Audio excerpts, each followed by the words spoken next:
But the truth is, at the end of life, I believe that medicine and spirit connect, and you can't separate them. And that's where my work with as a death doula, I believe that veterinarians, they don't know it, but those of us that work in the end of life are doulas. And we are helping not only the animal, but I'd say 90% of our work is helping the people. And that's really what we do. Hi, guys, and welcome to the House Call Vet Cafe podcast. I'm Dr. Eve Harrison. I'm a full-time integrative concierge house call veterinarian in Los Angeles, and I help other vets to build their unique mobile practices on their terms. This podcast is for and by house call and mobile veterinarians, so it is meant to give our community a platform to connect, to share our stories, to lift each other up, and to support each other. Most of us work solo as lone wolves, right? So for me, it's been really powerful to be able to physically hear the voices of my colleagues from all over the world and to get a chance to feel that we truly are part of a community of very real other human beings who get it. While you may be alone in that little bubble of your own vehicle when you're on the road seeing patients, I welcome you to join our community by tuning into our own podcast when you're on your way to your next house call. Whether you're a super experienced house call vet with 30 years of experience, you're a brand new prospective house call vet just looking to get started, or you're house call curious, there will be something for you in this podcast.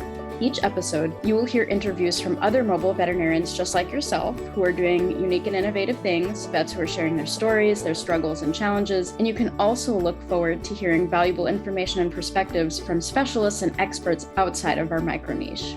And finally, if becoming a house call veterinarian is something that you've been thinking about exploring, or you're looking for some extra support getting your own mobile practice to feel more profitable and sustainable for you, check out the information in the show notes about my course and our above and beyond supportive private community for members only, plus our monthly group coaching sessions within the House Call Vet Academy.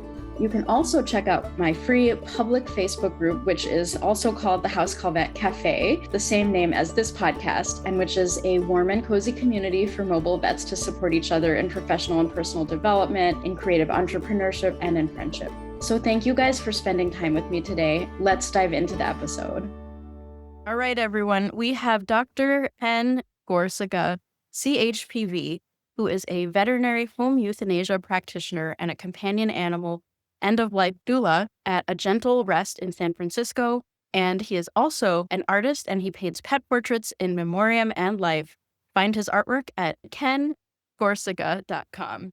So welcome, Ken. I would love to start our conversation by asking you a very simple question. What is your favorite snack to eat in the car while you're on the way to either house calls or whatever you're on your way to? Well, I tend to not really eat, in the car, but I do sometimes go to Amy's for a vegetarian burger. That's my favorite. And I do granola bars or things like that, but I'm not really a big eater. I'm trying to lose weight, so. Same. I hear you. Used to be McDonald's, but that's out, so yeah. Love it. You're a granola guy. I love it. So can you tell me a little bit about how you got into house call practice? I know that right now you're an associate doing veterinary home euthanasia, and also you're working as a end-of-life doula as well in that capacity. Can you tell me how you got into this work?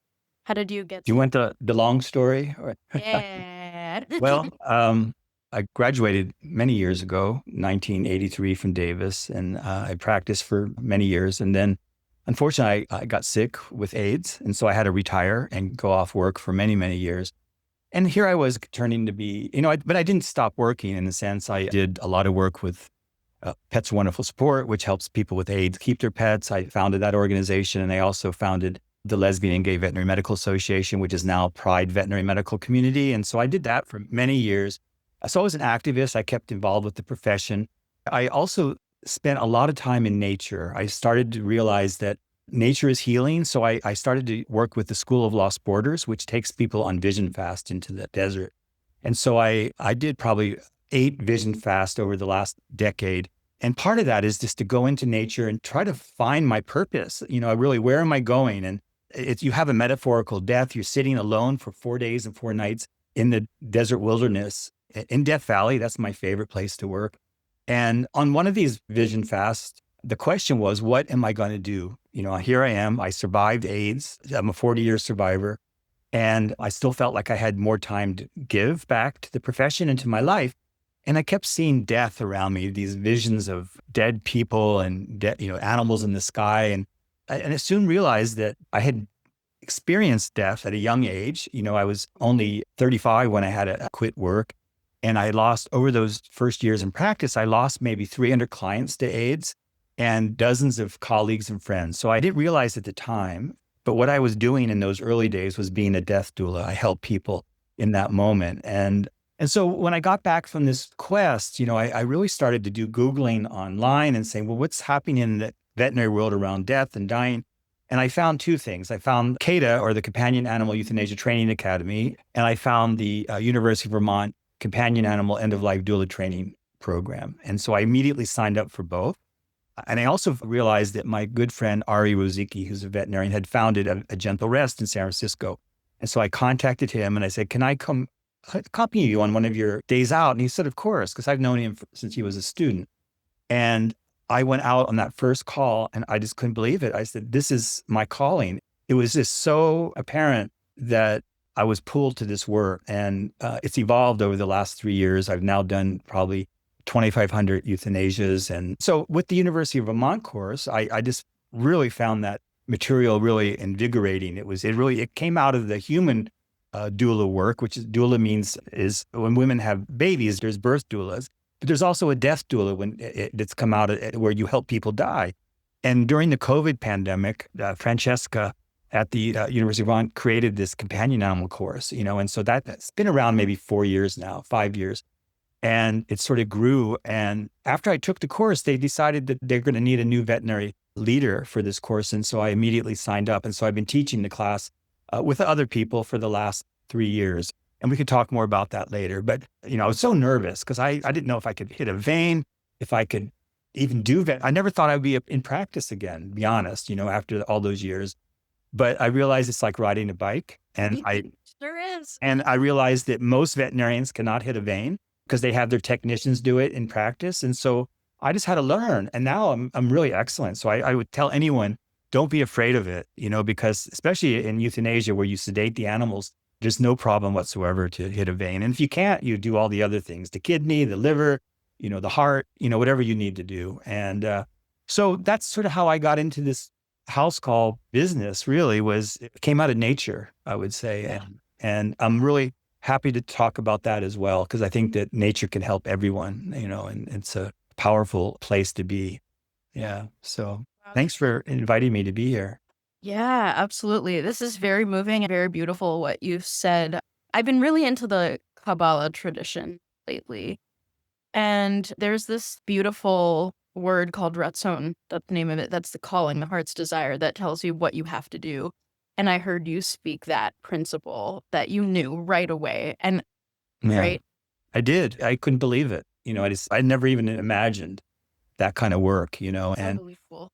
I found this whole network of veterinarians and veterinary technicians that are really moving to create this good death for our animal companions, and so, yeah, that's.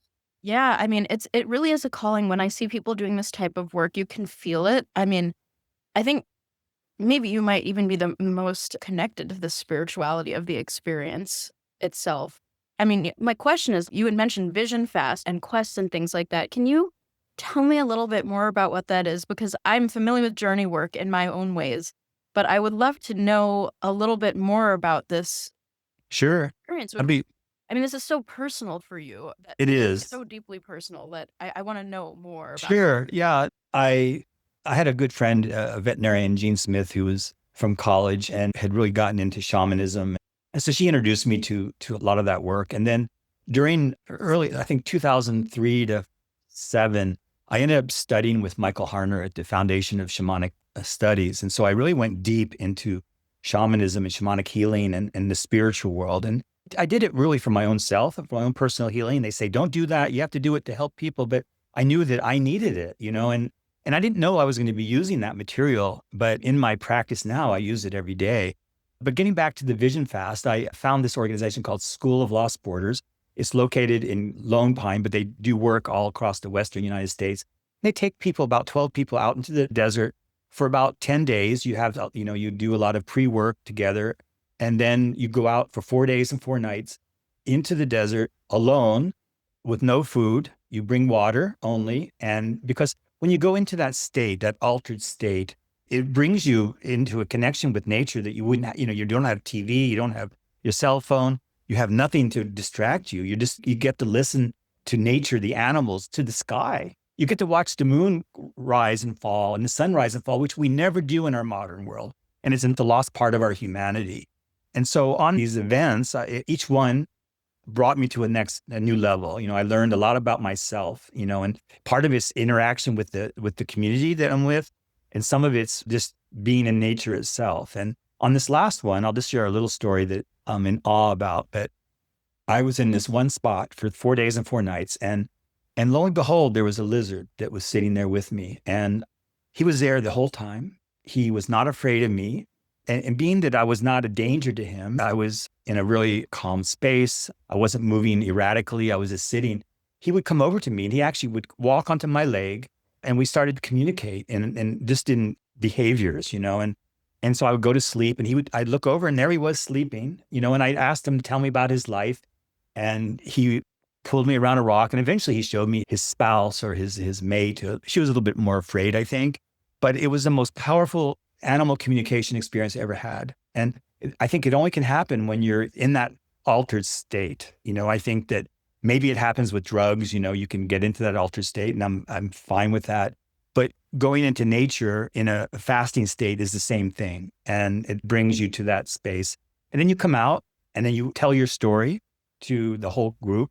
And then the leaders then mirror that back to you about what it means. And it's like the ancient Native Americans would do that as well. But all humanity did this. And, Jesus went into the desert. Moses went into the desert. And so it's not just one spirituality, but it's all of us. It's humans. It's our gift from nature, and so that's how I got into it. And I recommend anyone to look it up and do that work. It's great for life transitions or just for healing, and or just for being in nature. I miss it. I can't wait to go again because I really need to be in the desert twice a year. And unfortunately, working sort of takes away that time, and so I'm hoping that this fall I'll get to go back. Amazing. I'm so moved. I love this material and I love how easily it, flows from your conversation. I have a million directions I want to go from this, but I'll start with, I wanted to ask a little bit more about your work with the open-minded scientist group that you Sure.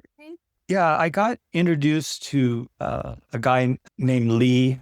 I'm bad with names, but he was at the AVMA meeting. And so what he's doing is he's creating an organization that looks into the moment of death experiences of animals, but also of people around animals. And it's also, we also would look at human experiences as well, but it's really hard to study humans because of all the legal issues. And so he thought maybe it'd be easier to look at end-of-life issues in animals. And so we just recently did a preliminary survey 2 years ago. And this guy is Lee Van Kraus. So he's a scientist and he's just really into doing this work. And so we just finished a survey, which we sent out to all the Facebook groups for end of life and house calls.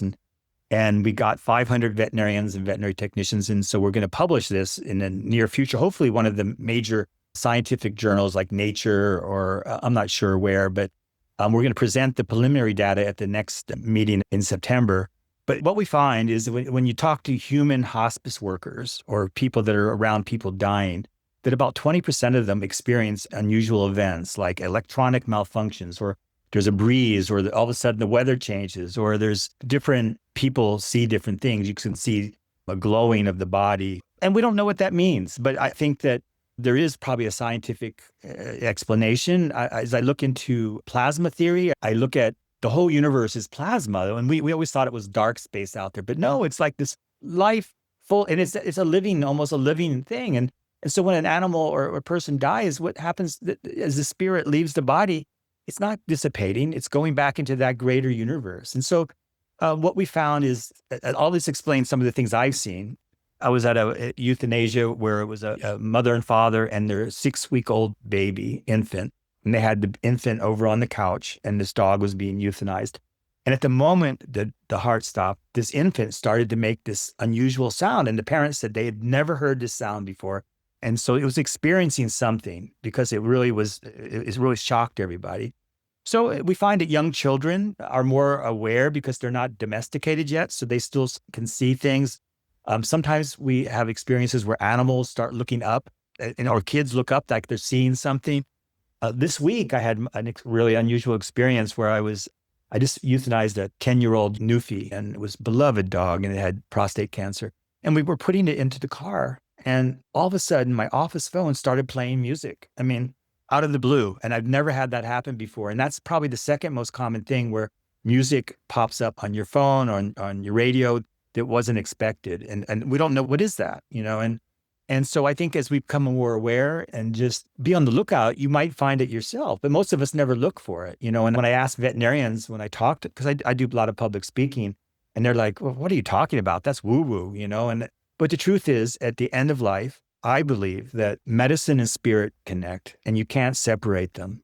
And that's where my work as a death doula, I believe that veterinarians, they don't know it, but those of us that work in the end of life are doulas. And we are helping not only the animal, but I'd say 90% of our work is helping the people. And that's really what we do, And so I'm going to be speaking this summer, introducing reimagining euthanasia with a death doula perspective. It took me 3 years to get accepted. I kept pushing and pushing, but it's whenever there's something out of the box, there's a resistance from the profession. That's just, that's natural. With my work with AIDS, it took 10 years for them to start to talk about it, even though every practitioner was dealing with clients with AIDS. But when I first started practicing in San Francisco, you get put right onto the local VMA, that's what they do, And I stood up and I said, guys, we're all getting asked questions about AIDS, and physicians were telling their patients to give up their pets because they were afraid of zoonotic diseases. And I said, this is pure medicine for these people. You can't tell them to give up their pet.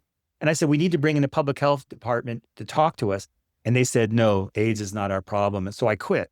And the next day I found Pets Are Wonderful Support. I became the founding veterinarian. I wrote the Safe Pet Guidelines, which helped educate physicians and veterinarians. And that material is now on the CDC website. It took 10 years, but they incorporated it.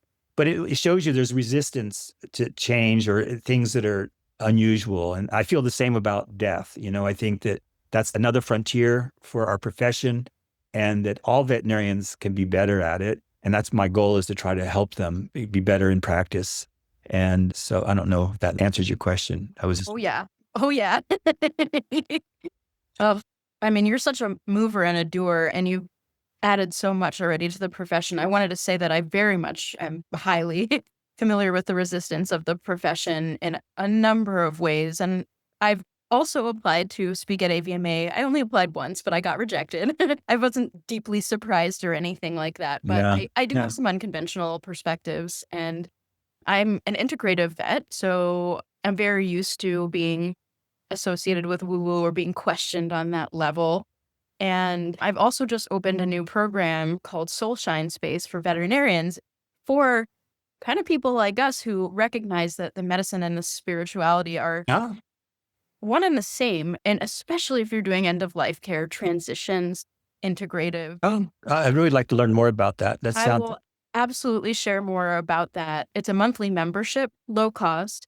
And we meet once a month, and we discuss, we journal, we intention, and we discuss a subject of something related to world healing of some tradition, mysticism, spirituality. We just talked about Kabbalah, and that's why that word was on my mind. Sure. Actually, I think that if you haven't listened to it, I think you might enjoy, and our listeners, if they haven't listened to it, the episode I recorded with Dr. Erica Zelfand. She is a psychedelic therapist, doctor, naturopath. And we talked about how the sickness that we are experiencing, depression, anxiety, mental illness, of all, like this emptiness within us that's so rampant. It's the missing ingredient is allowing us to acknowledge soul, allowing ourselves to acknowledge spirituality, connection between us and to higher. Yeah, it's not religion. See, that's the problem. We all get Right.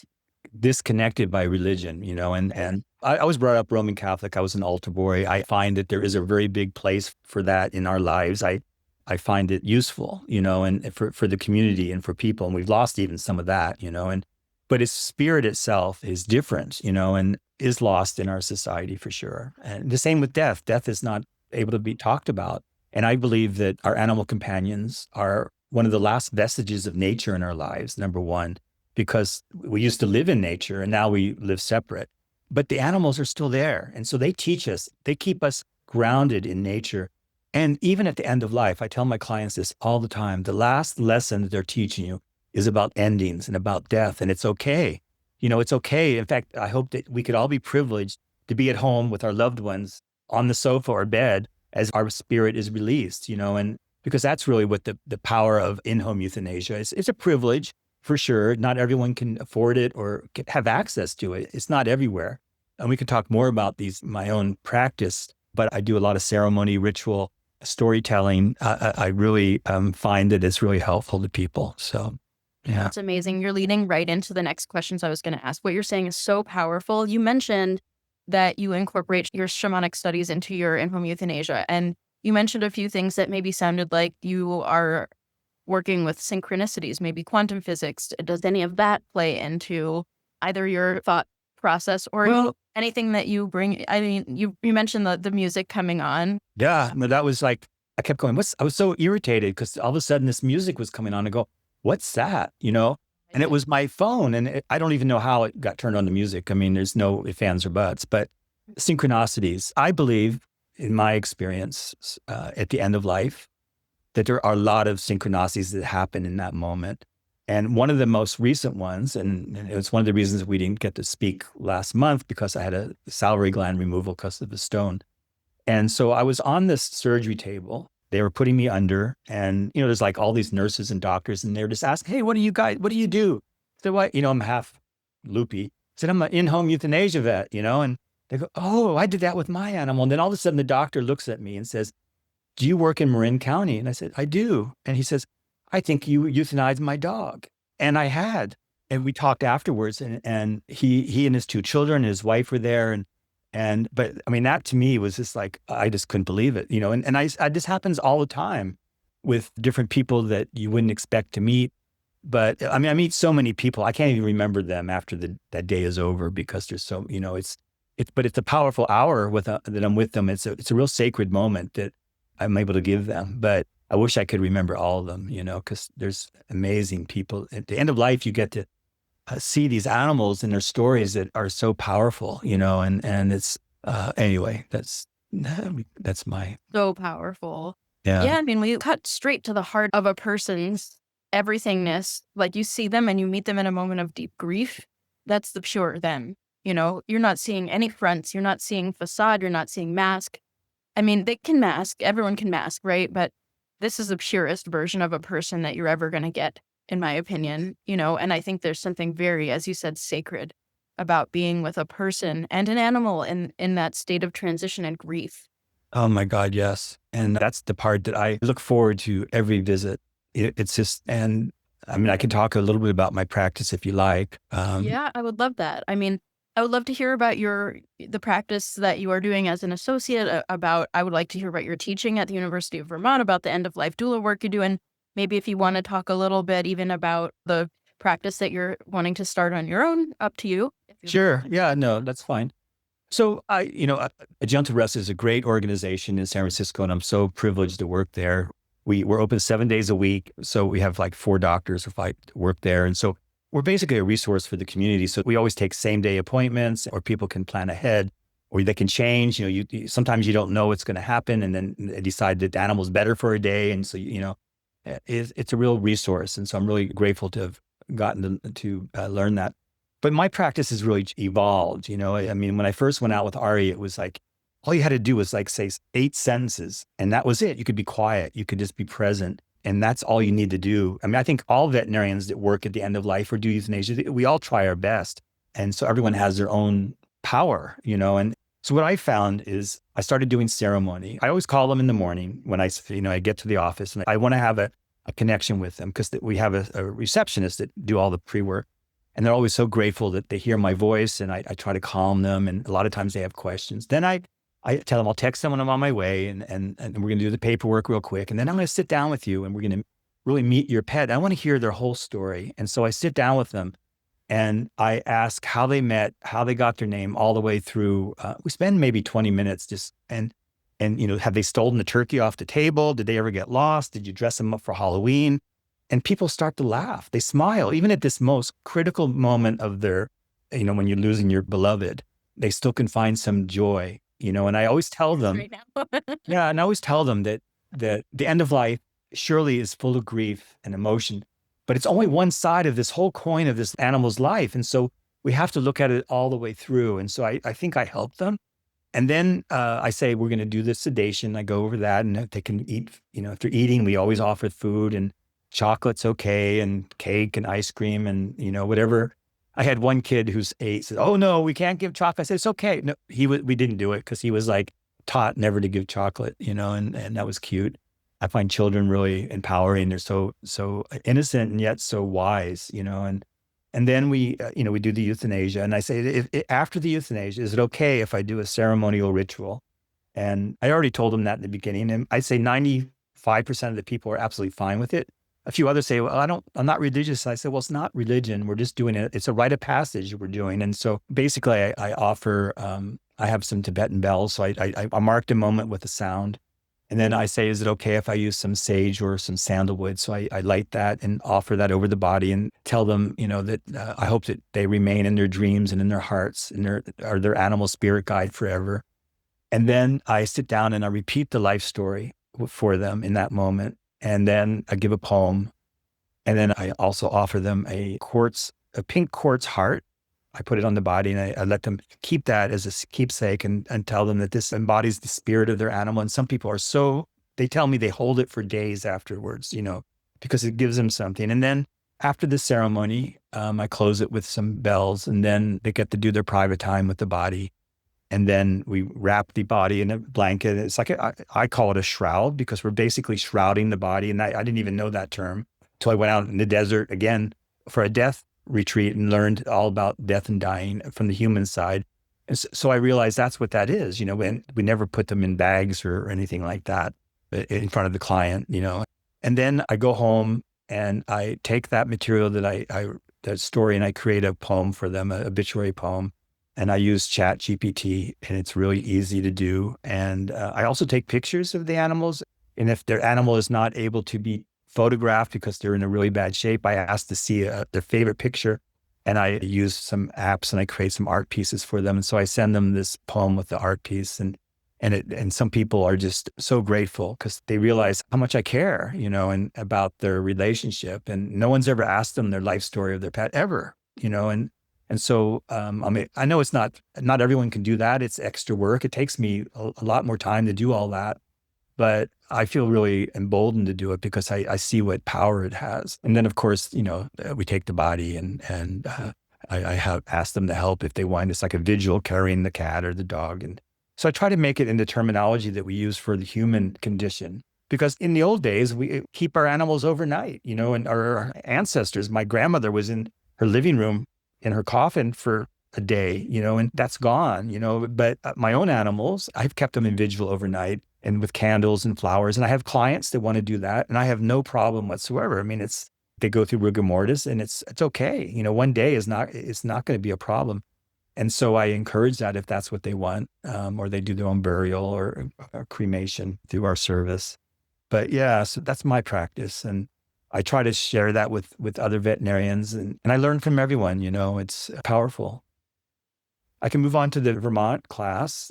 I believe, and this is what I've learned over these 3 years that I've been teaching this class, that at the end of life, the veterinarian or the veterinary technician and spirit come together. Medicine and spirit are combined in that moment.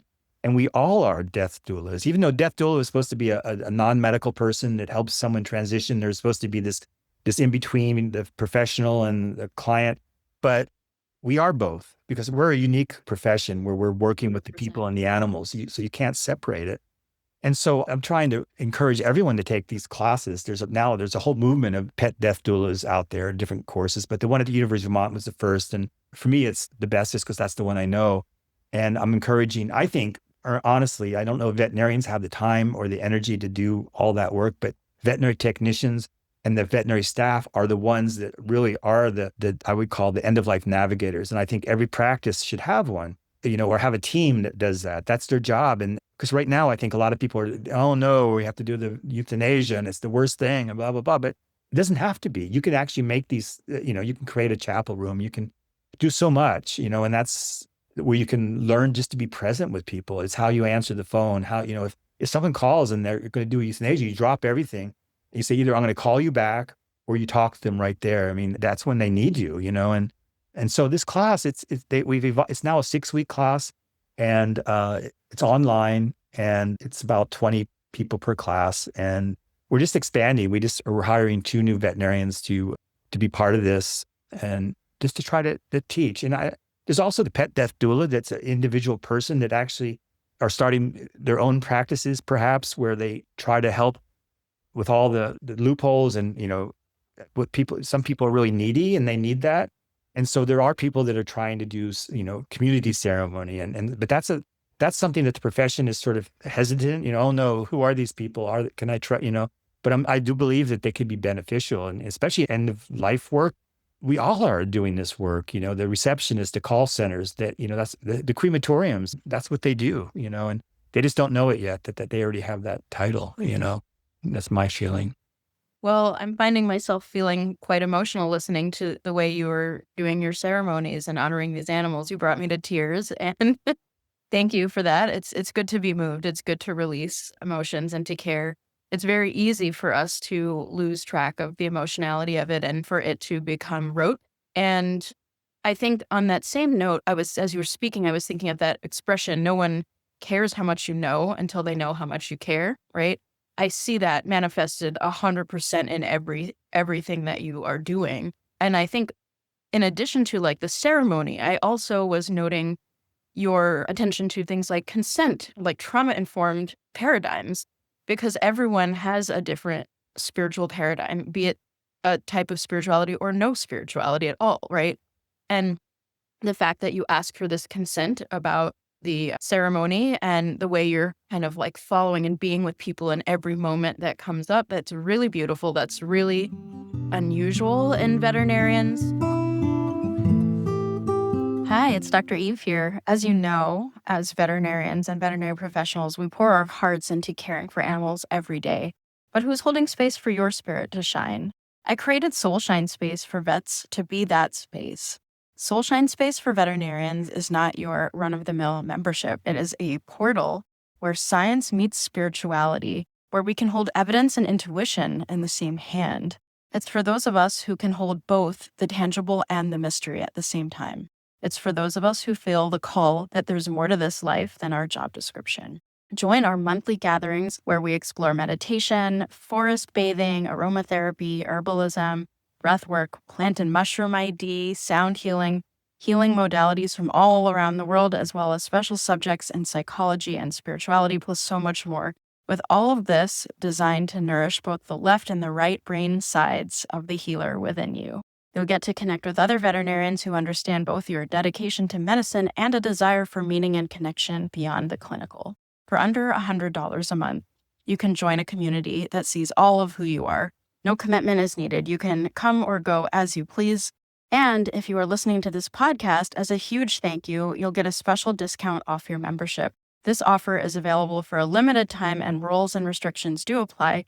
So check out the link and your discount code in the show notes. And if this calls to your heart, I hope you'll join us today. I'm so excited to see you inside our Soulshine community for vets, and I can't wait to welcome you in.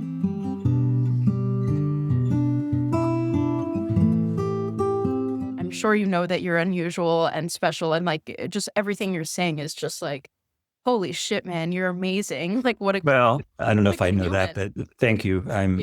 I guess you get wise as you get older, but I think life experience too has brought me here. Yes. I realize we didn't even talk about my art. I'm an Yes, artist. that's what I'm about to ask you about. Oh, I read your mind. Yeah. And Yeah. during that, after I got sick, I was always an artist. My grandfather taught me how to paint by numbers when I was 7 or 8, and he taught me how to garden. And he gave me my first pet, goldfish. So he really gave me 3 things that became very powerful in my life. I'm an avid gardener. I've had many large gardens over the years. Of course, I've had many pets. I became a veterinarian, but painting became my passion, and I started really painting actively after I met my husband-to-be, Lawrence. We met in Sydney, Australia, and after that, whenever I met, he lived in Vienna at the time, and I decided, I'm going to start painting again.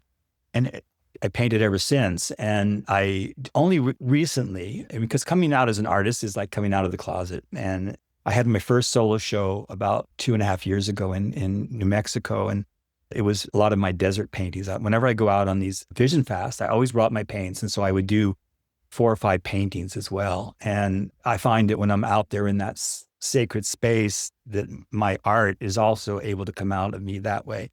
And so I've been doing that. I also do pet portraits. I figured that's my veterinary connection. And so I offer pet portraits to my clients. And I'm starting to get some. And I've been on the cover of 2 Javmas. I did this polar bear behind me was on the cover in 2020 maybe or 21.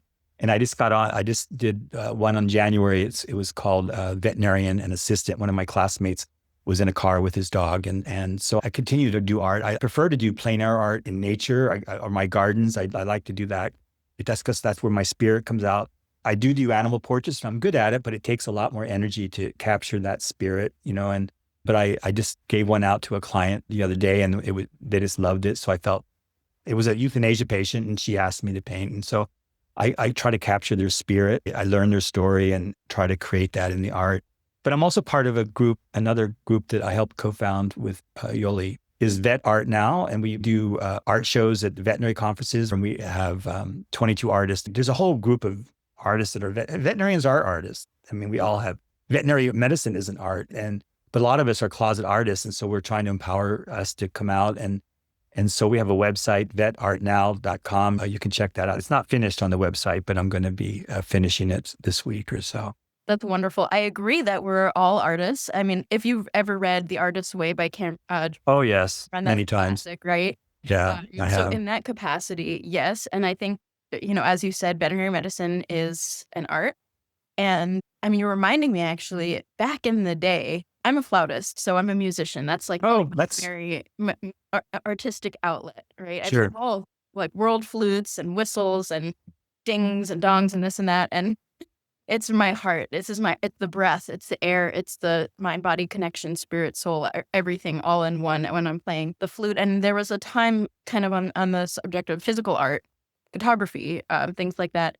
I had an idea that I never carried out, but I still think maybe one day I'll do it. And the idea was to photograph musicians with their cats, because musicians always have cats. Some have dogs, but it's usually cats.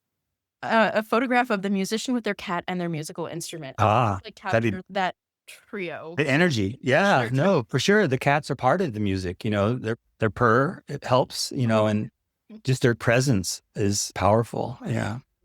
Other than the fact that my cat runs away so she doesn't run when I'm playing native flutes or the bansuri or, some of the lower pitched alto instruments. But when I play like Western flute, the, silver flute, she's out of there. Yeah, I understand. It's now different pitches. Even when I do my ringing my bells, sometimes, there's always animals around, and sometimes they're like, it hurts their ears, I think, But I can talk a little bit about Sonoma County. I've lived up here. I live in San Francisco, but also have a place up in Sonoma County in the Russian River. I've been here almost, I think, 40 years now. And it's been my soul place. It helped me get through AIDS. That's probably where my gardens are best. And so I just decided recently I'm going to start helping the county with euthanasia as well. And I've gotten to meet all the different euthanasia vets, and I'm going to start taking overflow, just to go slow. I'm going to create an organization called a Beloved Farewell. And that's going to be a website that I'm going to try to make it into a really go-to place for end of life. But also I do lectures. And so it's part of my lecture stuff, part of my art. I want to have my art on there. And then, of course, service or euthanasia, because I'm hoping that I can really create a special practice for people that want spirituality, and that's going to be word of mouth mostly. And I love doing euthanasias at the beach or in a park or wherever people feel most comfortable for their animal. And I want to encourage that. So we'll see where it goes. I love it up here. But I really love the clients in San Francisco. That's really amazing. It's an amazing city, to be honest. And it's an animal city. Everyone just loves animals. St. Francis, of course, is our patron saint. And that really comes over into the animal world. And my heart and soul is there. All the organizations I founded. I'm really involved with Muttville now, which is the organization that helps old dogs be adopted out. And if anyone gets a chance, if they're in San Francisco, please stop by the new Muttville campus. It's 3 buildings. It's the first, it's not a shelter in a sense, but they bring in these older dogs from all over, and there's no cages. It's all open, free couches, and they have volunteers that help foster them. And people, I run into these clients that have adopted older dogs, and they're just an amazing people because they just want to help this animal live its life out in its golden years in a way that's positive. And sometimes you adopt them and they're dead within a week. That happens, or even a month, and that's something you have to accept. But many of them go on and on for many, many years. So I've done some public speaking at their campus, and I'm really excited that I'm going to have my first art installation there. They're going to allow me to do 9 paintings of dog portraits and in their education center. And so I'm really excited to finally get my art involved in my practice as well. And so that's hopefully will be done by this summer. But I have 6 chosen, and I still have to find 3 more. But that's amazing. I love how you're combining the art with the veterinary. And I'm familiar with Muttville. That's super awesome. I also love the Russian River. I've actually had some very significant spiritual experiences at the Russian River. Really? All right. But honestly, it's a spiritual place. It is. The redwoods, the whole valley at one time had the largest accumulation of biological mass in the entire world was the Russian River. They chopped it all down to build San Francisco. And, but it still has that spiritual beauty, and they now are creating parks along the river. We now have towards the mouth of the Russian River along Monterey, they just now have created multiple parks. So we keep going forward. But it's a very old river. It's very windy, and I think there's a lot of spirit there for sure. That's what for me, it's been that way. It helped me survive. So I believe that, Yeah, you said that for sure. I believe that. So we're about to do a little bit of a hard pivot to a different subject. But before we do that, I wanted to let you know and let our listeners know about this amazing book that I just finished reading. It's called The Awakened Brain by Lisa Miller. Are you familiar with it? I read it. Yes. Yeah. You did. What did you think? I loved it. Yeah. So good. She's a PhD researcher and not psychiatrist, a psychologist, researcher, professor at Columbia. And her work with science, fMRIs, twin studies, it's so airtight that it's really a relief to be look, there really, really, really is actually some scientific basis for the woo. And it's not just woo-woo. It really isn't, And so as we've been speaking, I've been we got to talk about this book for a second, at least. Of course. Sure. Love that. Yeah, no, there's so many books. The one I want to put a plug in for is Let Them Theory by Mel Robbins. Oh, yeah. I've listened to it now 15 times. When I'm driving, I always listen to podcasts. So good. And I just love it. I'm going to get a tattoo. Let them, I just feel that we have to just let people be. That's one of our biggest issues in our lives. We try to, not that we want to control people, but we don't realize that there's nothing we can do about who they are or what they want to think. And we think, and that really is a release for us, I think everyone could benefit from that. I have to get my husband to listen to it. He hasn't yet. Oh, I love it. I've been following Mel Robbins' work. I haven't read Let Them Theory, but I've read many excerpts and I've read quotes. Unbelievable. Oh yeah. She's amazing. I'm so glad I found her. Yeah. Oh, I love that you're going to get a tattoo of that. That's deep. So we've had such an incredible conversation. I feel like I could stay on this call with you all day. I want to close up the episode here by doing another hard pivot back into what we were talking about originally. And I'd like to see if you have any wisdom that you'd like to share as someone who is doing in-home euthanasia and perhaps as someone who's on the brink of starting your own in-home euthanasia practice. What thoughts do you have to share? What kind of wisdom is coming to you that you might be able to share with others who maybe... Well, I just think that there's a lot of resources out there. I find that this job is really lonely, honestly. There's very limited interaction with other colleagues at work because you do your job alone. And so it's really, you're independent, and that's the part I think I have the most difficulty with, because I'm a type of person that wants to share cases. I want to be part of that. And you're a connector. You're very much a connector. And that's okay. That's not how our business is set up. It's built to be independent. And so I find that when I go to online, I'm able to share. And as I go speaking, I meet all these people, that are like-minded. And there's a lot of us out there.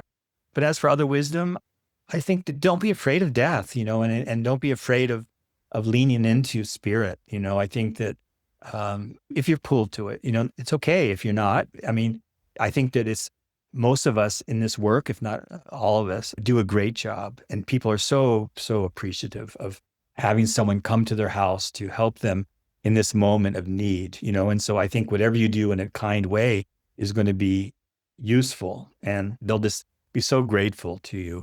But it's not for everyone. I mean, in our profession, we have compassion fatigue. And I know that in brick and mortar practices, euthanasia is a real issue for the staff and for the veterinarians. If you're doing 5 or 6 a day, that's a big deal, and you're dealing with clients that you've treated and tried to save all these years. And so in some ways, I think that home euthanasia vets are actually a asset to the brick and mortar vets, because we can take away this moment. We're not stealing clients. In fact, you're going to keep your client if you refer to us, because you're going to get them back in a good space. Where if you do euthanasia yourselves and you don't do a good job, studies show you're going to lose them as clients. 20% automatically will not come back because they are reminded that the clinic is where their pet died. And sometimes I talked to some people recently, and they said even if their pet died in one room, the chapel room, they said make sure that door is closed, because if they come in and see the door open, they have these negative thoughts, And so I think that's something the profession needs to really look at. And you can make, you could do ceremony, you can do things in your own practice, storytelling, or, make sure you wrap them in blankets. You don't ever want to put them in a plastic bag in front of a client. But we hear of that, even home euthanasia vets that do that. I go, what in the fuck, whatever. I mean, it's right. In our practice in San Francisco, we use recyclable cloth bags, and the crematorium sends them back. We wash them, and then we use them over, because we're a green practice, and we try to really promote, we have electric cars, and we try to just do everything green. We do aquamation, which I don't know if people are familiar with, but it's the water-based cremation. And so I think that's really useful for people that can use that. Other things, I just think keep reaching out, and join groups like Eve's group. I know you can talk about that more. And I think there's a whole movement of end of life in this country. So I'm really, I'm just glad to be part of this community, and hope I can keep sharing my wisdom, and I'm willing to talk to anybody. Feel free to reach out to me on Facebook or Instagram or through my practice. And as my website evolves, hopefully that'll be a resource for people too, because I just want to put as much help to clients, that we can do, and I think that's all we can do as veterinarians is try, and so thank you for having me. Yeah, absolutely. I wanted to say that I loved your comments about the plastic bag. Get the hell out of here with the plastic bags. No, no, no. Like never, ever. I rarely say things like never, never, never, but that's one of them. And it also reminded me, I loved all the options that you mentioned. I have one student in my concierge vet mastermind. We were just talking about, we had just sort of like come up with the idea that she has a family member who does sewing and making, fabric things. And she's going to bring her family into her business so that she can have this family member make shrouds for the I love it. personal homemade. Like that's so beautiful. No, shrouding. I mean, we use blankets, and that's fine. But I think that it could even be more detailed, or more personal, but I think just wrapping them in a blanket, or we put the cats into a basket, and cover them a little bit. And that's just, I think that brick and mortar should do the same. Some clients, they want to hold them and dance with them, and I heard someone in the clinic say, oh my God, no, we can't allow that because they might soil them. I go, well, they're not worried about soiling. I mean, urine is going to be like a baptism. Believe me. Clients, encourage them to be able to do these things, but I think we're all fearful of death and the dead body, and it's not necessary, but that's an individual learning curve, I guess. And absolutely. Yeah. Well, yeah, this has been a wonderful, very moving conversation. Literally brought me to tears. So thank you for that. It means a lot. And I'm sure everyone who's listening has gotten so much out of this. Thank you for your openness and all of your contributions to all of these organizations you've formed and all of the talks you've given and all the education you do and the way you take such good care of our patients. So in closing, what I normally do is, since we're in the House Call Vet Cafe, I'll ask you what's your favorite beverage to drink. But I wanted to say, in honor of both the Vet Doula Cafe and the House Call Vet Cafe, What beverage would you like to order before we close up for the day? I would say coffee is my Okay. Milk and drink. sugar? No, black. Black. And tea. My husband drinks tea, so I'm drinking more tea. It's probably good to be away from caffeine, but it's my one vice, and so we have a European coffee maker. He's Austrian, so he insisted that we have one of these, automatic things. So I can just push a button and it makes a cup of coffee, and so that's my thing. Yeah. What about you? Well, right now I'm sipping on some decaf mushroom coffee from Four Sigmatic, and I have some herbs in there. I've got shatavari in there. I've got, what else do I have? I have some turmeric in there and some ginger also, and a little bit of almond milk. Oh, So nice. that's what I'm having. Kira, you want to come up? It's been wonderful. So I would love to hear, where can people find you? This is Kira. Hi, Kira.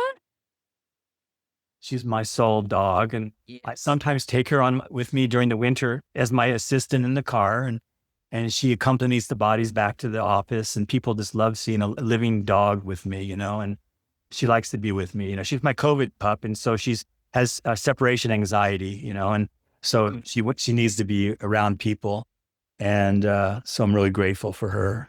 She brings me down to the moment, the truth of just being here in nature. As I say, there are our last vestiges of nature in our lives, and they give us so much as humans. And I think they're going to help heal our divides as well. That's my last saying, because we all love animals. If we could all use that to bring us together, I think we'll all be a better society. So I love that. I'm so glad she could join us. If you were watching or if you're listening to this episode in audio, please know that you can also watch this episode and all of the House Call Vet Cafe episodes on YouTube, and you'll get to see this adorable little pup. And before we close out for the day, how can people find you? Well, I'm on Facebook, Ken Gorczyca. I'm on Instagram. You can look me up at A Gentle Rest. I'll be a Beloved Farewell website will be up and running down the road. And I guess they can contact you to get my contact information. So. Sure. Yeah. You got it. Yeah, but keep up your good work. I'm really glad to meet you. And I know you're a force to help all of us. So I really appreciate that. And I look forward to meeting in person soon. Oh, you're in LA, right? I'm in Los Angeles. Okay, because I'm going to be there next week. Maybe Oh my God. I might look you up. Reach out. Okay, look me up. Right. All right, Dr. Ken, thank you so much. It's been a real pleasure. Can't wait to connect. Thank you. Thank you so much for listening to this episode of the House Call Vet Cafe. If you enjoyed this episode, then hit the subscribe or follow button on Apple Podcasts, Spotify, Google Podcasts, YouTube, or wherever you listen to podcasts so you never have to miss an episode. This podcast is made specifically for you, so don't be shy if you'd like to reach out and let me know your thoughts on this episode. You can find me on Instagram and Facebook as The House Call Vet Academy, where I also share more valuable content. If you're interested in learning more about consulting for House Call Vets or the House Call Vet Academy online course and community, please click on the link in the show notes. Have an amazing rest of your day, and I can't wait for you to join us for our next episode of the House Call Vet Cafe.